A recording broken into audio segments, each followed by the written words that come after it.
એક અત્યંત દુઃખદ સમાચાર આવી રહ્યા છે રશિયા યુક્રેન બોર્ડરે યુક્રેનનું મિસાઇલ વાગવાથી આપણા ગુજરાતના એક યુવાનનું મૃત્યુ થયું છે કે ગુજરાતનો સુરતનો એક પાટીદાર યુવાન હેમિલ અશ્વિનભાઈ માંગુકિયા કરીને છે એનું 21 ફેબ્રુઆરીએ મૃત્યુ થયું છે પણ હજી સુધી એની ડેડ બોડી આપણા દેશમાં આવી નથી અને સરકારે કાંઈ પ્રયાસ કર્યા નથી. તો આ વિડીયો ખૂબ શેર કરજો અને સરકાર સુધી પહોંચાડજો કારણ કે ગઈ ડિસેમ્બરમાં એ યુવાન અને બીજા 101 લોકો અત્યારે ત્યાં ફસાયેલા છે.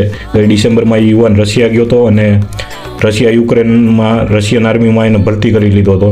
2 ફેબ્રુઆરીએ એજન્ટે સરકારને પણ કીધેલું હતું કે આ યુવાનોને પાછા લઈ આવવામાં આવે, પણ સરકારે કાંઈ જવાબદારી દાખવી નહીં જતી. 21 તારીખે એ યુવાન મૃત્યુ પામેલ છે અને એ યુવાનને હજી એની ડેડ બોડી પાછી આવી નથી. તો સરકાર સુધી ખાસ આ મેસેજ પહોંચાડજો કે જલ્દીથી જલ્દી આ યુવાન, ઘણા આપણા પાટીદાર નેતાઓ ભાજપમાં છે, તમામ સુધી આ વિડીયો પહોંચાડજો કે યુવાનને જલ્દીથી જલ્દી એની ડેડ બોડી ભારતમાં લઈ આવે અને બીજા 100 જણા ફસાયા છે એમને પણ ભારત પાછા લઈ આવવામાં આવે.